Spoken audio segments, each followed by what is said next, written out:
Hi Chelsea fans, another video from me here on the channel, and apologies for the backdrop, apologies for the poor lighting and the camera. My studio here is still got no power whatsoever, so I'm working off my iPhone light, I'm working off a webcam, I'm living off my laptop battery, and I'm hoping that this is all good. It's not up to the normal standards, but at least I can get a video done. And what I want to try and talk about today is just our upturning fortunes over the past couple of months, bar a couple of results. But like those performances in particular, the Aston Villa away, should have won that game, were robbed. The fight back against Man United, the great performance against Everton, you know, the last couple of games, the good performances, the great results against Tottenham, smashing West Ham, and just talking about our changing fortunes and the fact that credit needs to be given to the manager and the players who have received a lot of stick all season. And I've always sort of said that it's going to take time. Brand new squad, brand new ownership, the whole lot. Players get used to each other, to adapt to working with each other every day. Life in the Premier League for certain players. I said beginning of the season, I keep saying it, but I said beginning of the season, if we can have a top half finish to try and aim for a European place of some sort and have a good cup run, I said that beginning of the season, and I said that would be a successful season. It's improvement for me. Sure, on the League Cup final, we don't need to talk about up in extra time. In 90 minutes, we should have won that game. We completely outplayed Man City, should have won that game in the Cup. We've had games where we've drawn games, or, you know, we've been denied late on the Villa game, for example. Games where we've been playing so well in fits and starts, or in a half, for example, the second half, not the first. And things are coming together and we're really improving, but we just can't quite get the result. We've had performances where we go to the Arsenal, we just shadow of ourselves and just get battered. Rightly so, because we were awful. There's also those games where we played really, really fantastically well, and we're beginning to get the results from as well. The Man United game, fought back and beat them late on. When we beat Tottenham, completely outplayed Tottenham. Boston deserved the victory. Blew West Ham apart, which is a difficult game on paper. Blew them apart. Yeah, burrowing it the crossbar 3 times, but completely dominated and outplayed them.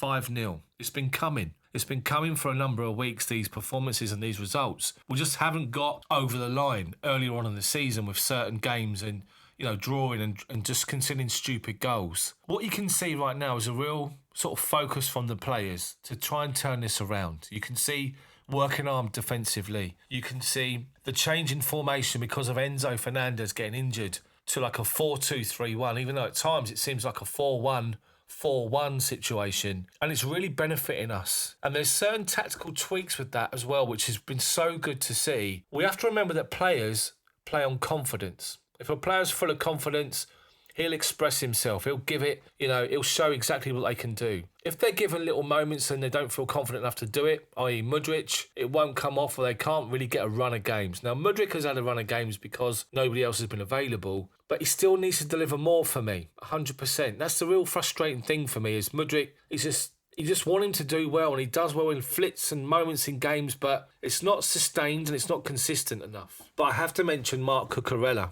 Has his detractors. He's not everyone's cup of tea. But you think that tactical tweak, the Man City, the Liverpool little tweak where one of the fullbacks comes into midfield and the back four then become a 3 and they split across the defensive line to cover, giving you that extra body in midfield. Cucurella has taken to that role in the last couple of weeks fantastically well. Defensively good and solid, but also in midfield, linking the play. He's good with the ball at his feet and he's been doing really well, and it's making a difference for us. And of course, by doing that, it's allowing Conor Gallagher to get forward. And we've all seen what happened with Gallagher going forward. A couple of goals in the last couple of games. The switch to a 4-2-3-1 or 4-1-4-1 with Cucurella stepping in. Caicedo, we're now seeing just been outstanding, Caicedo. I think he doesn't get the credit for where it's been deserved. Yes, he makes a mistake or two now and again, but for the most part, he's everywhere in that midfield. He's winning tackles, challenges, getting that ball back. And it's brilliant to see. We're seeing what we paid the money for, and hopefully long may it continue. But then you look at Noni Madueke. In and out, injuries, had the going out gate situation going on and the falling out of the manager, reportedly. He's come back in and he's now made that right-hand side his own. Because, maybe forced because of the Enzo Fernandez situation, but he's come in and he's taken his chance, his opportunity. And on that right-hand side, having his pace that side, Mudryk's pace on the left-hand side, and just having Cole Palmer in the middle has been a massive, massive benefit for us. I don't know what you guys think about that. Cole Palmer playing inside. He's got attributes and there's the qualities and what he brings to the wide role, but playing as a number 10 with two attacking wingers with pace on the outside that are willing to take people on has been a massive difference for us. Especially Madueke. Couple of goals, assists, just taking people on, burst of pace from nothing, from a standstill to, just running towards the defender. He's been brilliant, Madueke. And again, it's confidence. It's playing with confidence, having a run of games, scoring goals, creating, being a part of that three in behind Jackson, who's been playing so well, Jackson up front, leading the line, deceivingly quick. There's times he needs to do better with his hold-up play. We have to just say that and put it on record. He needs to learn to hold the ball up a bit more. But when he does hold it up, or he sort of turns the defender and he's off, it makes a massive difference to what we're doing. And it's instrumental and pivotal in moments in games. And it's good to see him get on the score sheet. He's now equalled Didier Drogba's record for the first season. But what you have to think about with Didier Drogba, and it's similar to this Chelsea team right now, is Jose Mourinho had a way of playing first couple of games. Didier Drogba got injured, and that forced a change to a 4-3-3 with Robin Duff and Idiger Johnson through the middle, and Chelsea flew. Chelsea were forced into a tactical change when Enzo Fernandez got injured to a 4-2-3-1 or 4-1-4-1, and look at us. It's so good to see. And you have to give credit to the manager for that. So just keep working away every day on training, to ignore the noise from the outside, to do his 6 press conferences a week if he's got a game in midweek as well as a weekend, and to keep saying the same thing over and over and over again. Anyone that wants to listen or ignore him, but I think he deserves a lot of credit. And you can see on the pitch recently after games have finished, everyone's all in. There's big hugs for everyone. They're hugging him back. It's no standoff. And it's so good to see, and he deserves a lot of credit, Pochettino. But there's still talk of Pochettino leaving the football club in the summer. The club having an option to either to terminate the contract, or he sees out the remainder of his 2-year deal, which is what he's got. And I think it's scandalous if that's the case, if he goes, because you've got someone who's developing something now. You can begin to see the fruits of the hard work, the results of hard work on the training pitch all season. Chelsea, at times, are taking teams apart. We had a problem with the final third, unless Cole Palmer was in the team, and then we were all right. But when he wasn't in the team, we were struggling. But we've now beginning to see a sort of a mould, like the bedrock of what we're going to do. And I think he deserves a lot of credit for it. I really, really do, because he's made the change. He's brought the players in. He's playing Alfie Gilchrist, who's done really well, got his goal against Everton. He's had to force some youngsters on as substitutes late in games, but especially the Tottenham games, there's hardly any first teamers available. But now we're seeing players come back. Colwill, Dizazi, Nkunku, Sterling, all back at the weekend. And once everyone's fit, we got a squad that will challenge for that top 4 next season, hopefully, and then build beyond that. Just a couple of little players, little twigs coming in,